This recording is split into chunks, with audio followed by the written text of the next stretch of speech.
On ne crée pas la santé, on la retrouve, elle est déjà à l'intérieur de nous. Bonjour Nathalie Balassé, j'espère que vous allez très bien.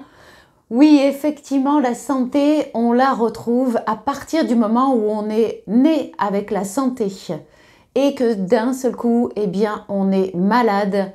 C'est la maladie qui s'est installée à l'intérieur de nous et nous avons la santé à l'intérieur de nous, nous pouvons la retrouver.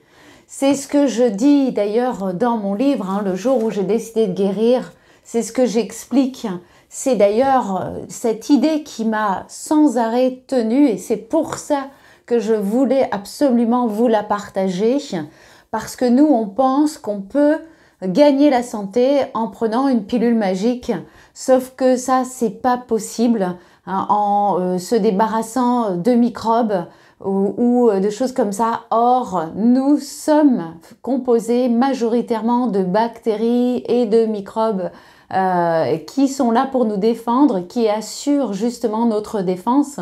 Et donc, nous avons la possibilité de lutter contre les maladies, contre les virus, et aussi quand on a été au bout, et c'est-à-dire qu'on s'est laissé intoxiquer, que ce soit sur le plan mental, c'est ce que je vais vous expliquer, ou sur le plan corporel, eh bien, on peut retrouver la santé. Et alors, il faut s'interroger sur ce qui nous rend malade. Alors, la plupart du temps, ce qui nous rend malade, c'est... Alors, soit... eh bien, on a des souffrances psychologiques, des émotions qui sont entrées à l'intérieur de nous, qui sont encore là, qui coupent nos énergies. C'est ce que j'explique souvent aux personnes avec qui je travaille. Nous sommes énergie, nous avons des méridiens, pour ceux qui connaissent la médecine chinoise. Dans ces méridiens circule le qi, l'énergie vitale. Et bien sur ces méridiens, il y a des points d'acupuncture. Vous connaissez probablement l'acupuncture. Eh bien, sur les méridiens, il y a tous ces points-là, qui sont des points qui nous permettent, quand ils sont stimulés, eh bien, de remettre l'énergie ou de la baisser si ça circule trop fort. Et il faut savoir, par exemple, que si on a une émotion, par exemple, ça m'est arrivé dernièrement d'avoir quelqu'un qui avait eu une tristesse énorme dans son cœur parce que quand elle était petite, eh bien, sa maman s'est retrouvée à la porte avec elle et ses deux frères, dehors, sans rien du tout. Et donc, alors elle avait été, son mari l'a mise dehors et donc elle s'est retrouvée sans sécurité, sans toit, ne sachant pas quel serait son avenir, ne sachant pas comment elle allait nourrir ses enfants. Et cette femme, donc qui était enfant à l'époque, a ressenti toute la tristesse de sa maman. Et cette tristesse était restée dans son cœur. Et donc, en travaillant avec elle, on s'en est rendu compte, et effectivement, elle avait tout son cœur gris de tristesse.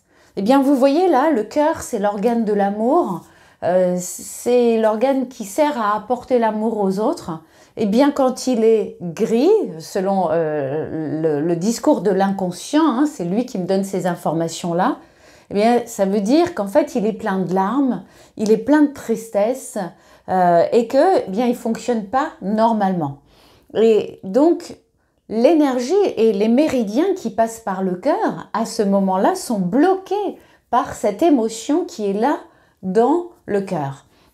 Et donc le qi, l'énergie vitale, ne peut pas circuler.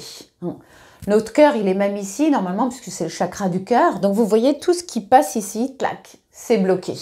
Et donc forcément, ça a créé des comportements et des événements dans sa vie qui font que, eh bien, elle a eu besoin de consulter parce que ça devenait très grave.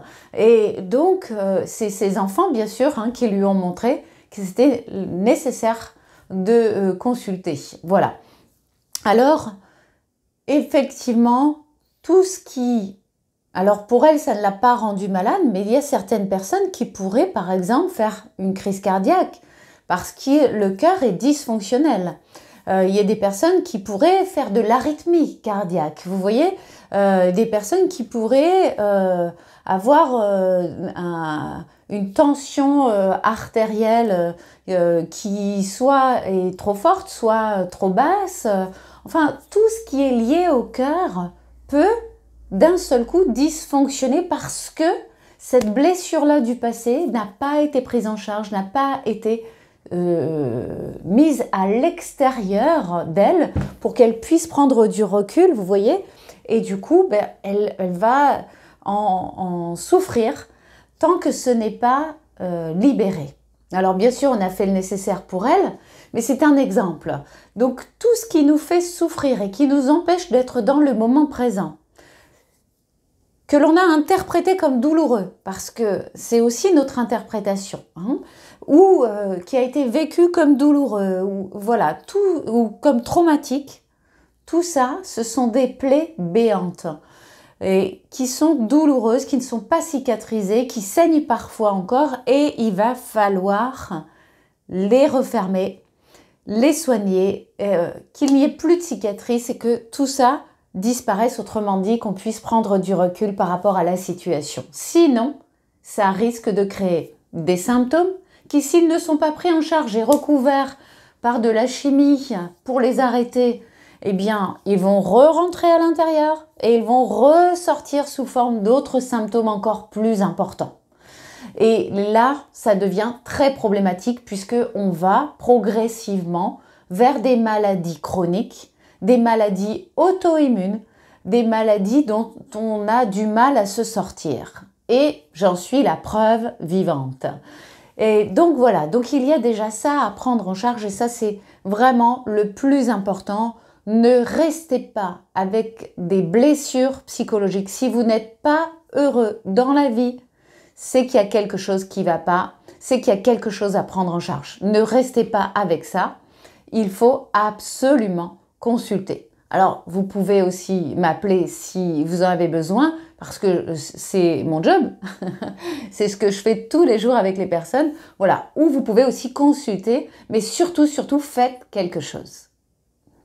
Consultez des personnes de votre entourage où vous avez déjà entendu parler d'elles, etc., sur l'efficacité.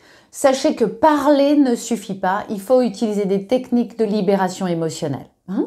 Voilà, ça c'est très important puisqu'on agit à la fois sur l'énergie du corps, sur le physique et sur l'émotionnel. Hein? Les trois corps, hein? Énergétique, physique, émotionnel et même mental. D'accord? Voilà, les 4 corps exactement. Ok? Voilà, ça c'est une première chose. Puis évidemment, eh bien, il va y avoir l'environnement. Hein, si on évolue dans un environnement positif ou toxique, bien sûr, ça va avoir un impact sur notre santé. Également, tout ce qu'on va mettre dans notre corps, et ça j'en ai parlé déjà plusieurs fois, hein, voilà, mais tout ce qu'on mange va avoir un impact, bien sûr aussi, sur notre santé si on est fragilisé. Voilà, donc la santé, je vous le répète, elle ne se gagne pas, non. Elle se retrouve, elle est à l'intérieur de vous. Sachez-le, à partir du moment où vous êtes né en santé, il n'y a aucune raison pour que vous ne la retrouviez pas à nouveau. Et vraiment la question à se poser, et c'est celle que je me suis posée tout au long de ma guérison, c'est qu'est-ce qui m'a rendu malade? Qu'est-ce qui m'a rendu malade? Tout le temps, j'ai eu cette question. Qu'est-ce que j'ai à comprendre de la maladie? Qu'est-ce que j'ai encore à apprendre même, hein? Parce que j'ai appris énormément de choses. Et à chaque fois, je faisais un pas.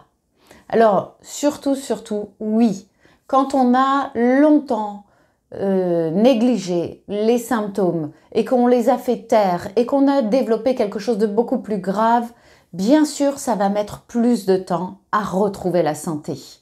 C'est pour ça que n'éteignez pas vos symptômes. Prenez-les en charge. Demandez-vous ce que vous avez à en apprendre et ce qui vous a rendu malade. Et prenez-le en charge. Libérez-vous de ça. Et ensuite, vous verrez, vous allez la retrouver, la santé. En tous les cas, c'est ce que je vous souhaite de tout mon cœur. Je vous remercie pour vos abonnements, je vous remercie pour vos likes, je vous remercie pour vos commentaires. Dites-moi ce que vous en pensez de ce que je viens de vous expliquer dans la vidéo. Et puis, je lis de toute façon tous les commentaires, j'essaie de répondre au maximum. Voilà, je vous embrasse de tout mon cœur et je vous dis à très vite pour de nouvelles vidéos.